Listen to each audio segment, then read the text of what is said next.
They called me a thief for drinking from my own well, except my well was drilled before their entire neighborhood even existed. That's the part that made everyone pause. Not the insult, not the lawsuit, not even the 3 trucks that rolled up to my gravel drive with shovels and metal detectors like they were about to unearth Atlantis. No. The pause came when I held up a photo of my late father, beside the old rig on a spring morning, the date stamped in that fuzzy orange font, everybody, used back then, years before Meadowbrook HOA poured its first slab. For a split second, even the loudest voices went quiet. Then the trucks fanned out across my yard, and the shouting started again.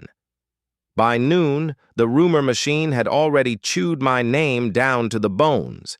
People I'd helped carry groceries for looked at me like I'd siphoned water from their baby bottles. I watched a live stream from the clubhouse pop up on my phone, "Water Thief Exposed." The caption pulsed over a slideshow of diagrams and consumption graphs like I was some Bond villain with a secret tap beneath a creek. I almost laughed. Almost. But it's hard to find the joke when strangers step onto your land with shovels and heat guns and call it a community inspection. I told them to leave. They told me to cooperate. I pointed to the boundary marker, a weathered steel pin that has outlived 3 surveyors. The tallest man, square jaw and brand new work boots, smirked like he'd practiced it. "That line," he said, "is subject to correction." He lifted a metal detector and waved it across the grass like a priest with incense. It chirped angrily over a buried sprinkler head I installed myself. "See?" he said.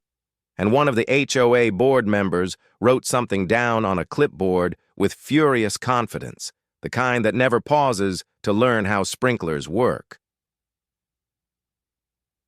The envelope came an hour later, as if someone had timed the knock to cut through my anger.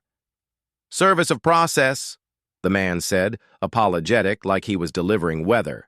I turned it over in my hands and brought it to the porch table where I've taken my coffee every morning for 4 years. It took 3 minutes to read and 10 to understand that this wasn't petty.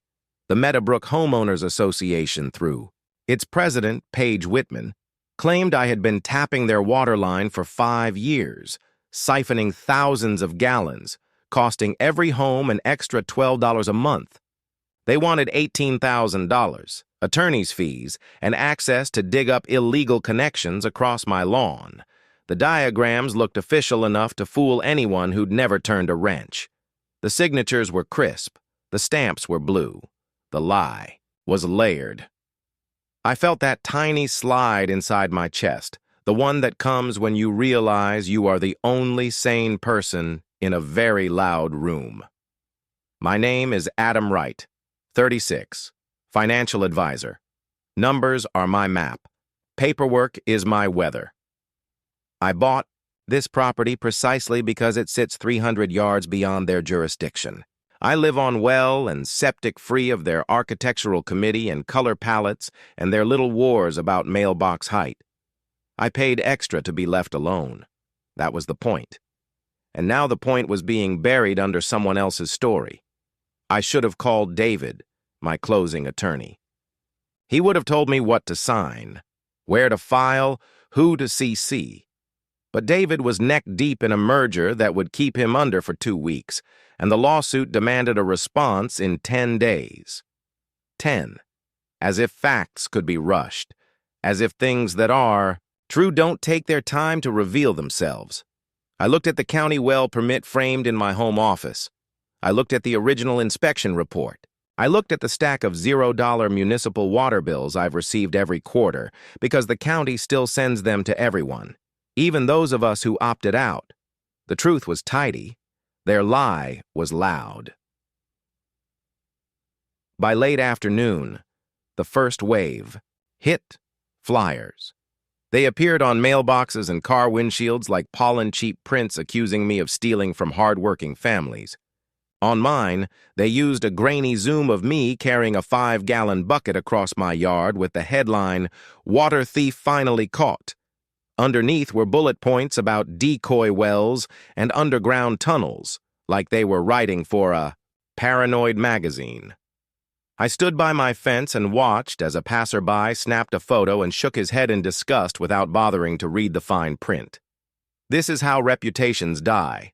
One lazy glance at a story someone else crafted. I slept 4 hours, none of them connected. At 8 a.m. sharp, I walked into the county utilities department where fluorescent lights go to make your skin look guilty. Through the glass, a clerk named Sarah took the papers, raised her eyebrows, and after a quick call, brought me into the side office that smells like old toner and new carpet. She clicked 1,000 silent keys and pulled up maps that didn't require imagination. Aerial overlays, line diagrams, permits with timestamps. My property was clean, never connected. The paper didn't care for Page's story or Lucas's, diagrams, or the HOA's righteous narrative. The map spoke in dates and signatures, and dates do not lie. "Wait," Sarah said, squinting. She brought another screen up, the cursor halting when it reached a line highlighted in bright green, glistening like something too fresh. 3 weeks ago, this map was revised. She pulled the history. The edit came from a credential that belonged to Lucas Green, authorized HOA agent. Her lips pressed into a line. He's not authorized to submit changes, and revisions require in-person verification. She called her supervisor. He came in with the walk of a man who has seen 1,000 little fires and one big one. They found what they were afraid to find. The edit was a forgery dressed up like official work. It wasn't just my name they'd tried to bend. They'd bent the database itself. I felt the heat crawl up my neck, the kind that makes you want to run and shout at the same time. Sarah printed the original and the fake. She stamped them. She gave me the contact for the State Attorney General and the FBI Cyber Division and said, in that careful government voice, "This is serious." Frank, the supervisor, explained that water infrastructure records are considered critical. He used words that made the air in that room thinner. Federal, tampering, investigation. He also said something else. When people do this once, they've done it before. On the way home, a text slid into my phone like a breath on my neck.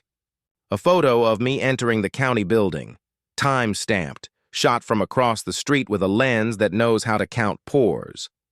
The message, "Stop digging." I forwarded it to my email and saved it to a folder I named Spade. I don't know. Why? Sometimes names are prayers. The envelope arrived at 2 in the afternoon, unmarked, hand-delivered by nobody.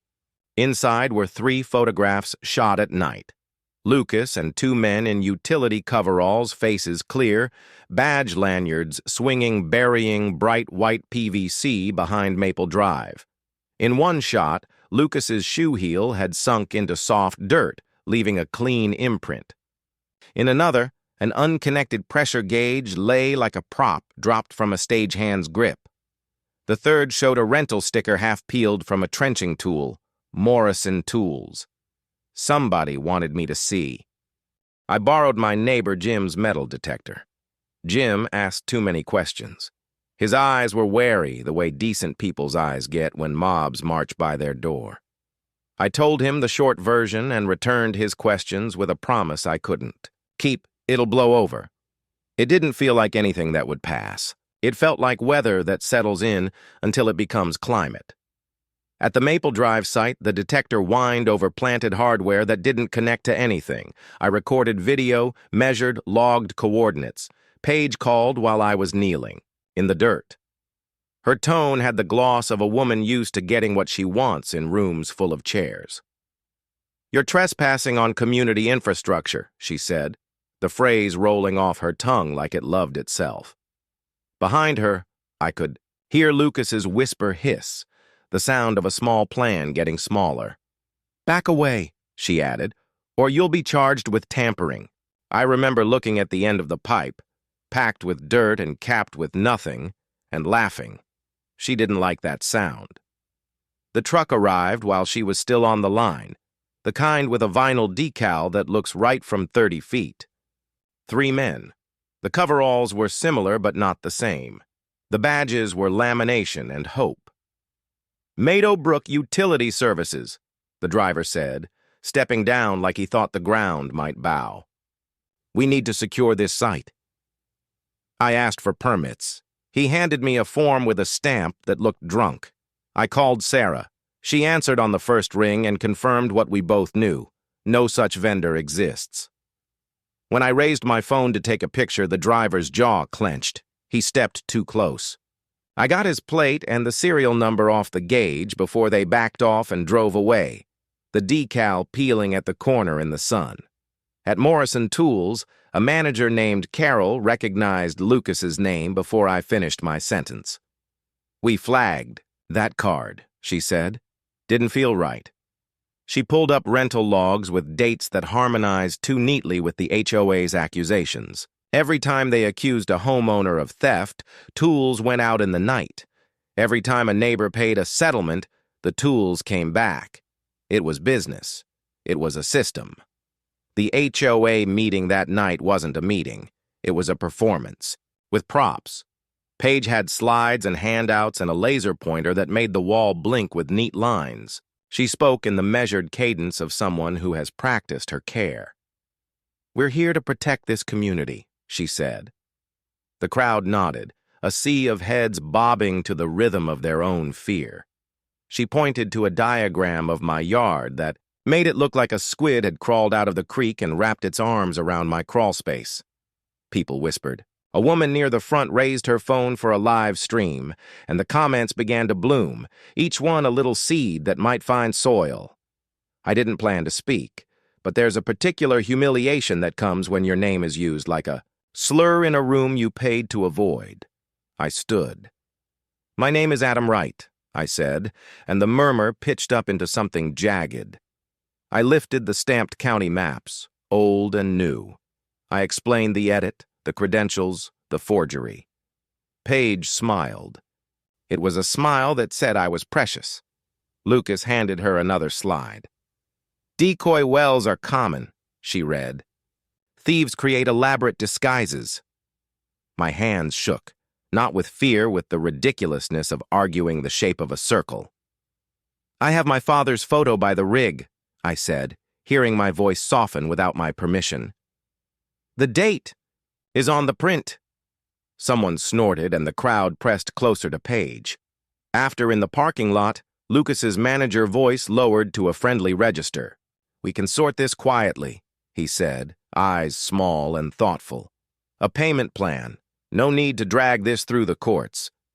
He said drag like he meant my name across pavement. He offered $2,000 down, the rest in 6 months, and a promise to regularize my connection. I asked him a question I hoped sounded casual. So the evidence is already prepared? He blinked. Of course, he said. Evidence is discovered. It is collected.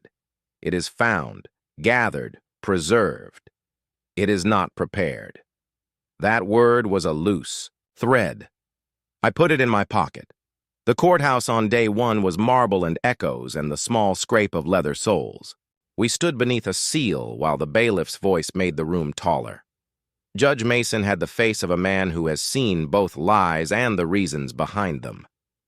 Paige arrived in a navy suit that made gravity look optional. 3 attorneys flanked her with expensive pens and quiet confidence. Lucas pushed a cart stacked with binders, each labeled like a threat. Their opening was practiced, a piece of music played too often. Theft, deception, community harm, diagrams swelled across a screen with a choreography of arrows and promised lines.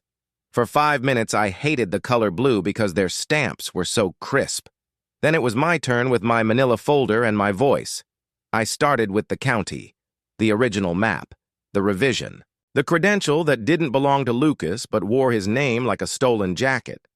Sarah had printed me the change log with time-stamped entries that walked across the page like footprints. The judge leaned forward. He asked me how I obtained them. I told him. He asked whether I had consent to record the phone call with Paige. I did. Single-party consent. He asked me when the well was drilled. I gave him the date. He asked me for proof. I handed him the orange-stamped photo of my father, standing with one hand on the rig and the other raised to shield the sun. A man who believed that if you dig deep enough, you find what you're looking for. Lucas's turn under questions was not a performance. It was a rehearsal turned inside out. The judge asked where the permits were for tunneling beneath a creek through bedrock. Lucas spoke in a language I didn't recognize, half engineering, half perspiration. The judge asked for the name of the consultant who designed their diagrams. Lucas said the word proprietary as if it might conjure a person. The judge asked for maintenance logs. Lucas glanced at Paige. She looked past him at a spot on the wall where dignity used to hang. At lunch, a man in a county utilities uniform found me near the vending machines. He introduced himself as Mark Thompson, 15 years in the department. He had the posture of someone who has carried something heavy without a handle. "We need to talk about Lucas," he said, and the sentence felt like a door with light under it. Back in the room, he took the stand and told the story of a slow approach. Legitimate questions turned into consulting offers, turned into bribes, turned into threats. He described a note tucked under his windshield wiper. "Stop asking questions." He described a car parked outside his house 3 nights in a row, engine sighing in the dark. He described the way his daughter had asked him why he looked scared. He brought emails. He brought logs. He brought the kind of truth that costs. Paige's attorney tried to reroute the river. "Rogue employee," she said, shrugging off the map edits as if they were graffiti. "Misunderstanding," she said when Mark's emails showed the method. "Unrelated," she said when Carol from Morrison Tools walked in with rental logs and photos of the very trenchers captured in my anonymous envelope. The judge didn't look at Paige. He looked at the papers. Papers are humbling. They don't care who you are. On day 2, we played the recording the call from Maple Drive, with Paige's voice warning me that I was triggering federal alarms by standing near their prop pipes. It filled the room and turned air into glass. There is a moment when a lie realizes the room has changed. Her lawyer objected on reflex. The judge overruled on reason. A murmur rose from the gallery, small and human. In the 3rd row, a man said, "Liar," softly enough to pass as a cough. Lucas went back to the stand and broke in the places where the truth is sharp. He couldn't say who the consultant was because there wasn't one. He couldn't explain how their diagrams included pressure regulation devices that don't exist in our county. He couldn't tell the judge why the fake gauges at Maple Drive had serial numbers that matched returns at Morrison Tools. He couldn't square the dates. Dates are stubborn. The gallery filled by afternoon, neighbors with faces like weather, reporters with pens held like knives, strangers who loved the atmosphere of other people's reckoning. When the judge asked the question that bored through the bedrock, "Why did you think you had jurisdiction over a property beyond your boundary?" Paige found her voice. It was loud. It was righteous. It was the voice that leads committees and fundraisers and book clubs where chairs always match and nobody drips on the carpet. "Because," she said, and the word was hot, "communities need protection from people who live like that." Her hand cut the air toward me, and something old and ugly tumbled into the room. The judge did not move. He let the sentence hang, until even Paige heard what it meant. The FBI had been watching, Mark had said in the hallway. They were waiting for a case that didn't just whisper, but sang. On day 3, their agents stood along the back wall, hands folded, eyes flat. The judge dismissed the HOA suit with prejudice, the legal equivalent of a door locking from the outside. He referred the matter to federal authorities with all the words you don't want to hear in one sentence: conspiracy, fraud, tampering, intimidation, civil rights. He said the word RICO, and it walked around the room like a tall shadow. They took Paige and Lucas into custody gently, which is somehow worse. There was no noise. Only the click of bracelets, the fascinated intake of breath from people who hadn't clapped at a school play in years, the low murmur of cameras waking. Up. Outside, a reporter asked me how it felt to be vindicated. I looked at the courthouse steps, at the pigeons testing the shadow line, at the horizon where our creek cuts an honest seam through rock. Heavy, I said, because it was. Truth is a lift. By evening, the HOA group chat looked like a town after a siren. Apologies landed in my inbox like drops. The board dissolved itself, a snake eating its own tail. The county announced new security. Protocols that would put a deadbolt on the database door. Mark received whistleblower protections and a handshake that didn't feel bureaucratic. Carol got a thank you letter for vigilant stewardship, which made her cry in the break room, she later told me, because nobody writes things like that anymore. I went home and planted a tree beside the well of persimmon, because patience tastes better when it ripens slowly.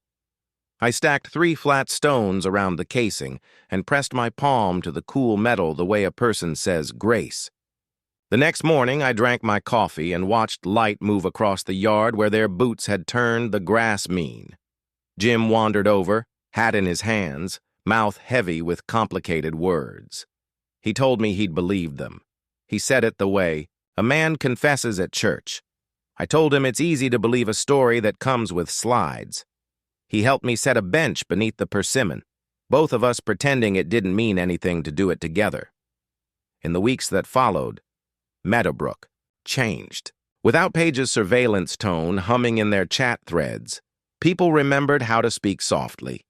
The community page posted photos of kids selling lemonade for a broken swing instead of calling the city about citric acid permits.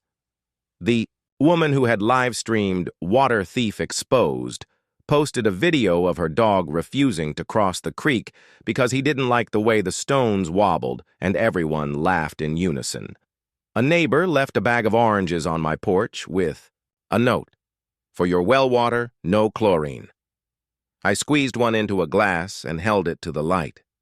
It tasted like coming back to yourself. The settlement arrived at judgment for malicious prosecution paid from HOA emergency funds, which is an elegant phrase for money meant for broken fountains. $10,000 is not a life, but it is a decent apology in the language of budgets. I put it toward the old stone wall that holds the south edge of my yard in place. The mason who came to reset it had hands like a map and told me every rock has a home you can't see at first. He said if you listen, they'll show you where they belong. I believed him. It felt familiar. 6 months later, the persimmon unfurled its first pale flowers like folded stars. The creek ran honest. The database updates moved behind a door with 2 keys and a camera. Lucas entered a plea and said the kind of words that sound thinner when spoken by a man in a suit 1 size too big. Paige hired a new attorney who told her to stop speaking, which might have been the first correct advice she'd received in years. Mark slept without watching the window.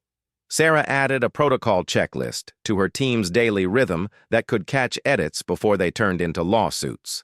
Carol framed the thank you letter behind the register, where it made strangers smile while they waited for receipt paper. On cold mornings, I stand where the trucks once rutted the grass and put my boot heel into the spot where we set the bench. I think about the word prepare and how it felt like a bribe when Lucas said it.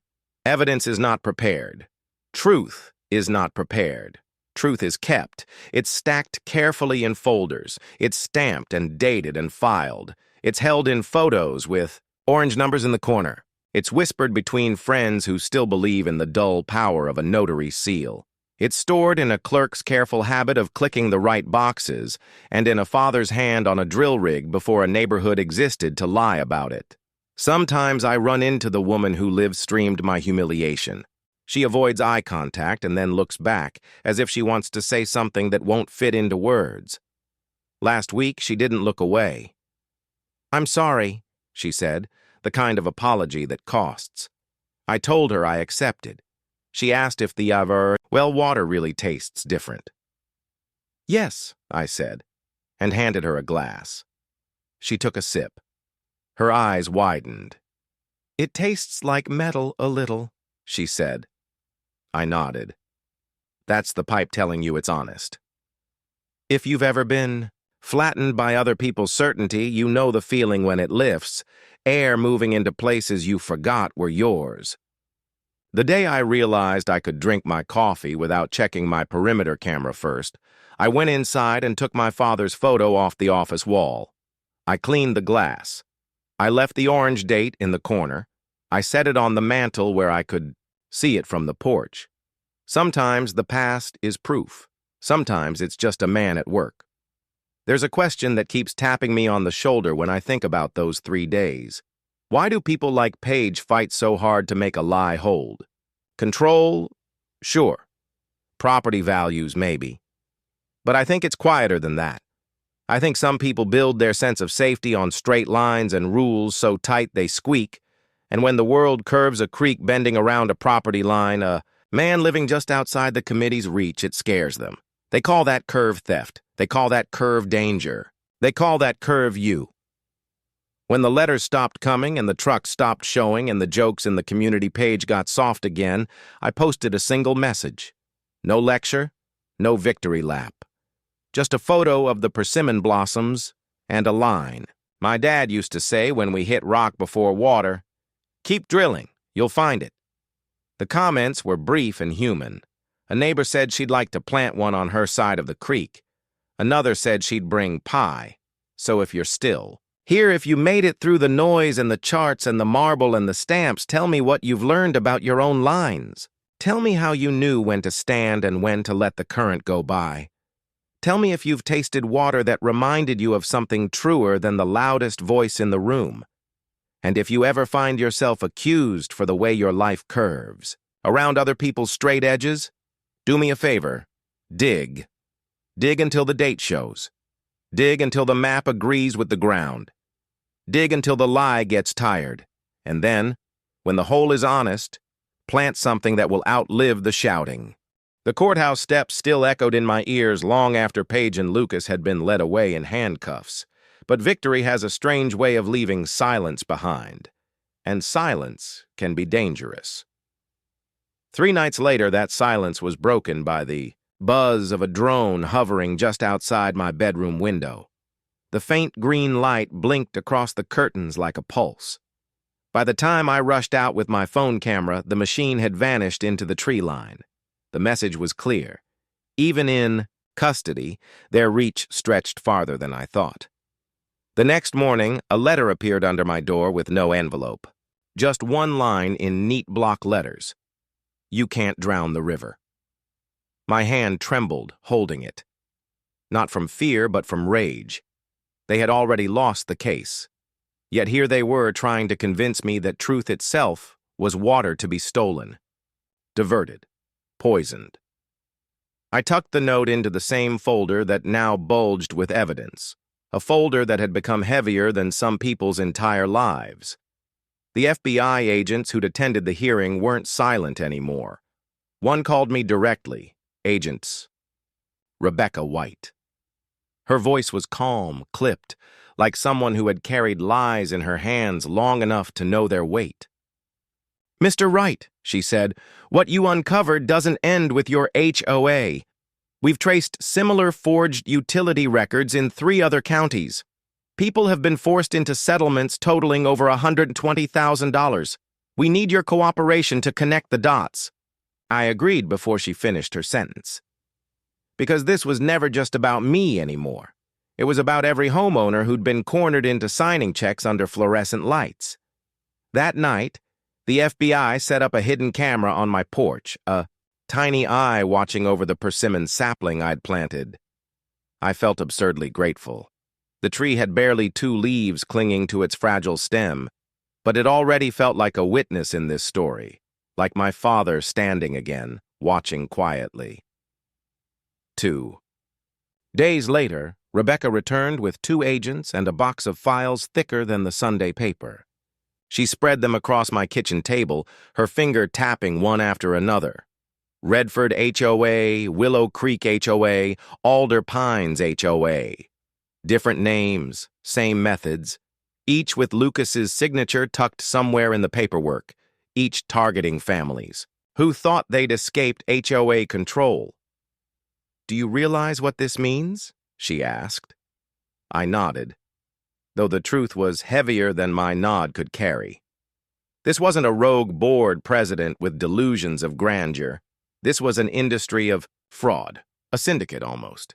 Page and Lucas hadn't invented something, they'd joined a machine.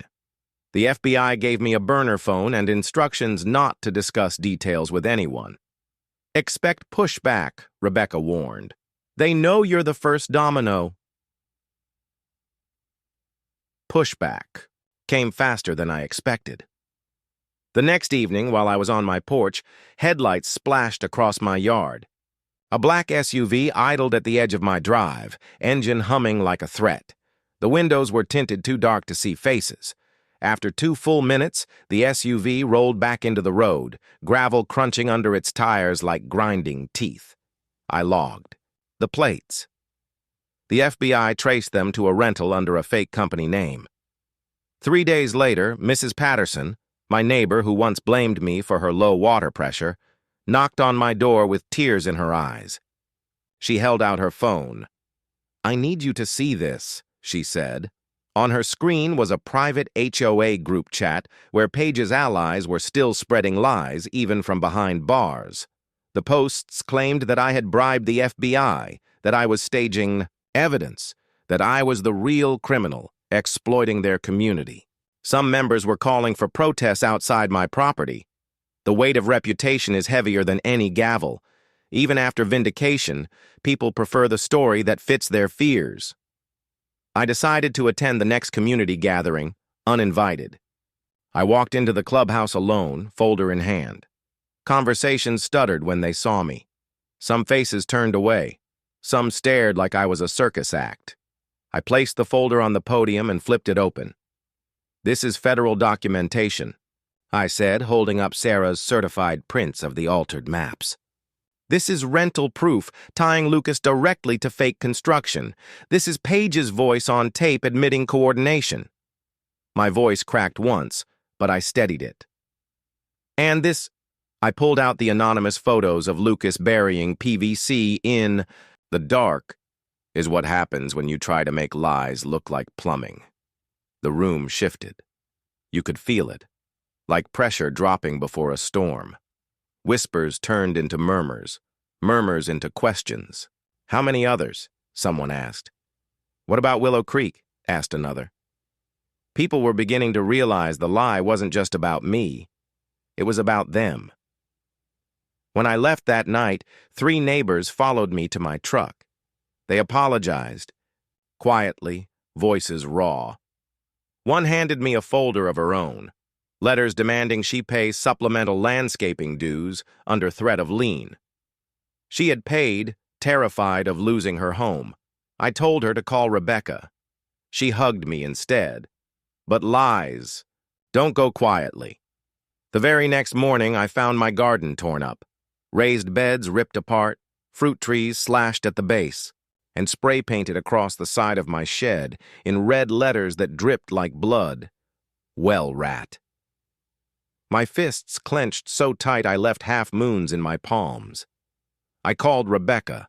Within hours, the FBI had cameras hidden across my yard. "They'll make a mistake," she said. "Bullies always do." And they did. 2 nights later, the same black SUV returned. This time, the cameras caught everything. Lucas's hired men in ski masks sneaking across my yard with cans of gasoline. One tripped over the persimmon sapling, bending it nearly flat. My stomach twisted at the sight, but the FBI agents were already in motion. Red and blue lights shattered the night, sirens slicing the silence.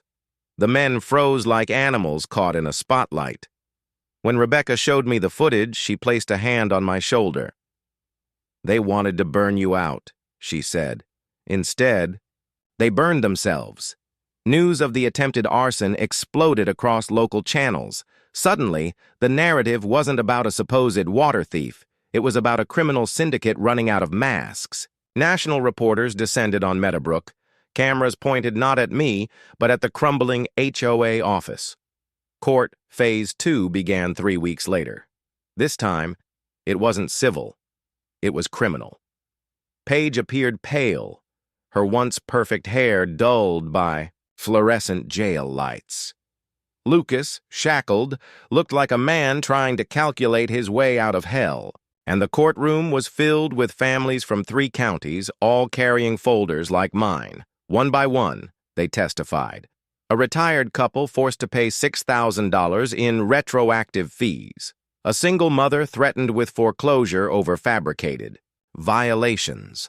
An immigrant family whose backyard had been dug up at midnight under claims of illegal sewer connections. Each story layered over the next like bricks in a wall too high to climb. Mark Thompson returned, his testimony sharper this time. He presented emails showing Lucas had targeted specific homeowners after background checks revealed vulnerabilities. He played voicemail threats left on his office phone. He described being followed, intimidated, nearly broken. His voice shook, but his eyes never left the judges. The climax came when the FBI rolled in a cart stacked with seized hard drives. They projected emails onto a screen, messages between Paige, Lucas, and a contractor company owned by Paige's brother. The scheme wasn't just about fake water theft. It was about funneling settlement money into shell companies, inflating HOA budgets, and laundering it through bogus maintenance projects. The room gasped, reporters scribbled, Paige buried her face in her hands, and then Lucas cracked. He asked for a plea deal in open court. His voice was high, frantic. "I'll testify! I'll give you everything!" he shouted, naming names, unraveling the entire network of complicit HOA boards like a man throwing matches onto dry grass. The courtroom erupted. Paige tried to scream over him, but her attorney grabbed her arm, hissing for silence. Too late. The time the judge adjourned, the charges had expanded. Racketeering, fraud, conspiracy, attempted arson, even civil rights violations for targeting homeowners outside their jurisdiction. The gallery applauded. Not because justice is entertainment, but because relief sometimes sounds like clapping. When I walked out that day, the persimmon sapling in my yard had straightened itself, leaves reaching skyward despite its bruise. I smiled, because sometimes survival is the only testimony you need. 6 months later, the case had ballooned into a national scandal. News outlets ran headlines like HOA syndicate exposed in multi-county fraud and from water theft to racketeering. How one homeowner fought back. I watched my quiet fight turn into a story shared by thousands. People sent letters from across the country. I thought I was alone. They tried the same with me. Thank you for standing up. Neighbors who once whispered thief now waved from across the creek. Some even asked to taste the well water. I poured them glasses, smiling when they admitted it tasted better than anything their tap had ever given them. And Paige? She sits in federal prison awaiting sentencing, her once sharp suits traded for a number stitched onto fabric. Lucas's testimony earned him a lighter sentence, but not light enough to keep him from years behind bars. Mark received a national commendation for whistleblowing. Sarah got promoted, her diligence finally recognized. Rebecca told me the FBI had launched a nationwide task force on HOA fraud, using Meadowbrook as the cautionary tale. As for me, I rebuilt the garden. I replaced the broken trees with stronger ones. And every morning I sit by the persimmon, now taller, its branches whispering in the breeze like a promise. I drink from my well, orange juice mixed with cold water that tastes faintly of iron. I taste survival. I taste dignity, because in the end, this was never about water. It was about truth. And truth, like a well dug deep into honest bedrock, cannot be stolen. The gavel had already fallen, the charges had already been read, and the handcuffs had already clicked shut. But the story didn't end inside the courtroom. If anything, that was only the ignition. What followed was a storm that no HOA in the country could have prepared for. The very next morning, my phone vibrated itself nearly off the counter. Messages poured in faster than I could scroll. Neighbors, strangers, reporters.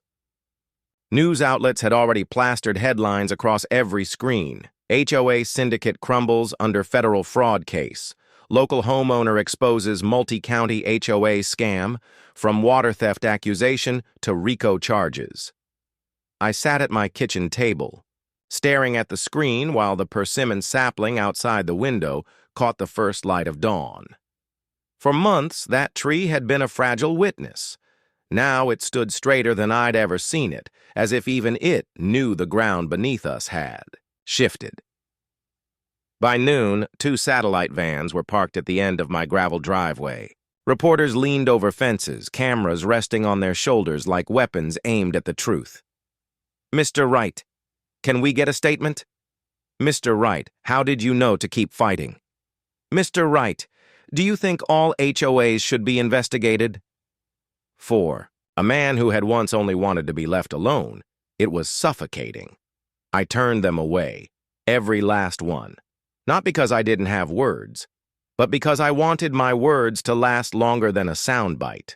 The court records would speak. The evidence would speak. And sometimes silence is the loudest thing you can say. Still, the world wasn't silent. Talk shows debated the case. One anchor declared, "This isn't about property values. This is about systemic abuse of authority." Another scoffed, calling me a poster child for anti-HOA hysteria.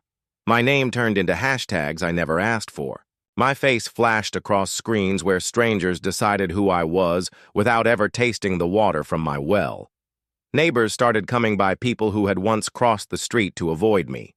Mrs. Patterson arrived with a pie still warm enough to fog its plastic cover. She stood at my porch with her eyes fixed on her shoes. "I'm sorry," she said, her voice barely audible. "I believed them. I thought you were stealing from us." I took the pie, set it on the table, and nodded. "You weren't the only one." Her eyes brimmed with tears, and before she left, she touched the sapling gently, as if asking it for forgiveness too. More apologies followed, some awkward, some tearful. A few neighbors admitted they had signed settlement checks themselves, terrified after threats of foreclosure.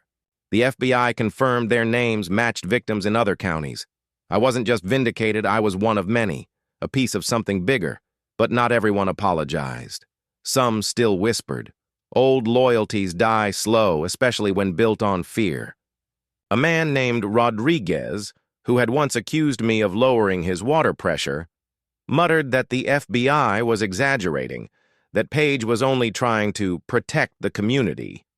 He stopped making eye contact when federal agents came back with another round of subpoenas. Inside the federal prison where Page now lived, the fallout was just beginning. Word leaked that she had written letters angry, sprawling rants scrawled in handwriting too jagged to belong to the composed woman who once wielded laser pointers in packed clubhouses. In one, she accused Lucas of betrayal, calling him a spineless accountant with no vision. In another, she begged her brother to fix this mess before the feds ruin everything. Those letters, intercepted by investigators, became fresh evidence. Lucas, on the other hand, crumbled in a different way. Court transcripts revealed him offering cooperation deals, naming more HOAs, more fraudulent contractors. His plea agreement cut his sentence in half, but even half meant years behind bars.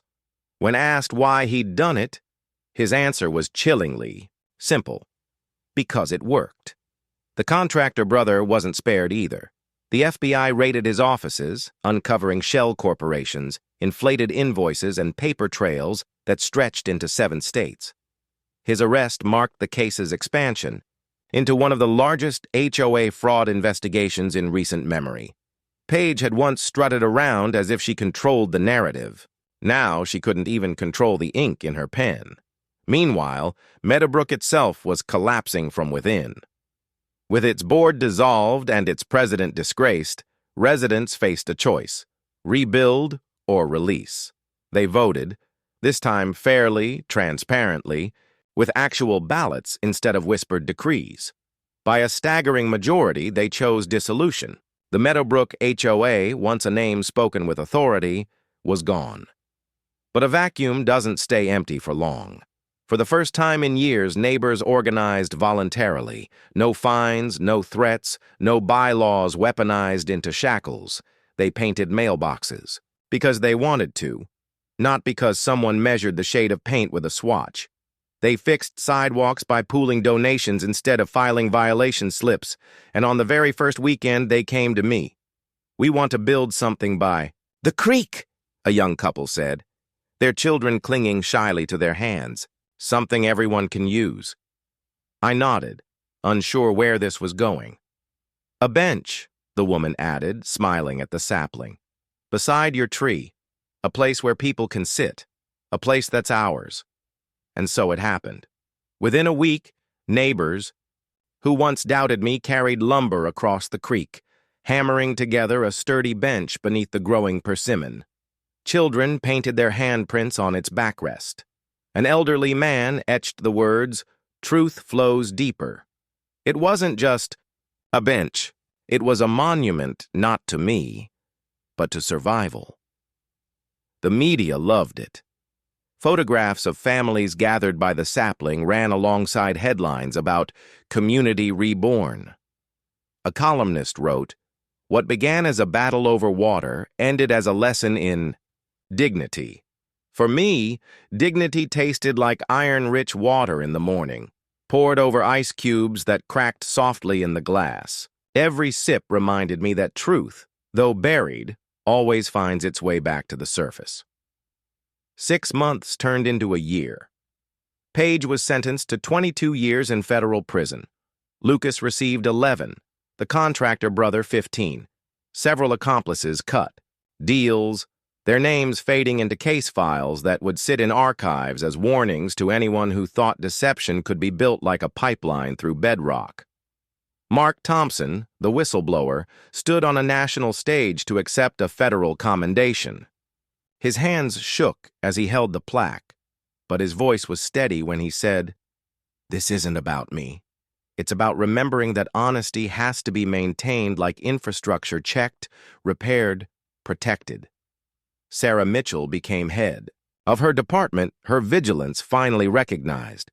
Carol at Morrison Tools had customers thank her in person, calling her the woman who helped stop the scam. As for me, I rebuilt more than my garden. I reopened my father's old tool shed, dust thick on the beams, and turned it into a workshop where neighbors came for advice. Sometimes about irrigation, sometimes about paperwork, sometimes just about how to stand firm when someone bigger tried to push them down. I never asked to be a teacher, but life makes you one anyway when you've survived enough lessons. The persimmon tree grew tall, its branches heavy with fruit the color of fire at sunset. Every autumn, we picked them together, neighbors who once believed the worst of me, now standing side by side with baskets, laughing, sharing recipes. One woman baked a pie so sweet it nearly made me cry. I sat on the bench one evening, the air crisp with approaching winter, and thought about my father. He would have laughed at the absurdity of it all.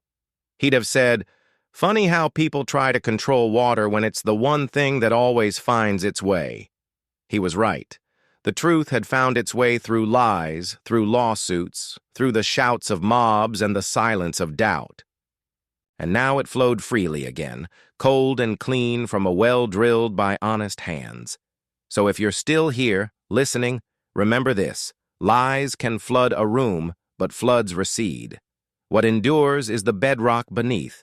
Dig deep, stand stubborn, plant, something that will outlive the shouting. And when the noise finally fades, pour yourself a glass of cold water and let it remind you you survived.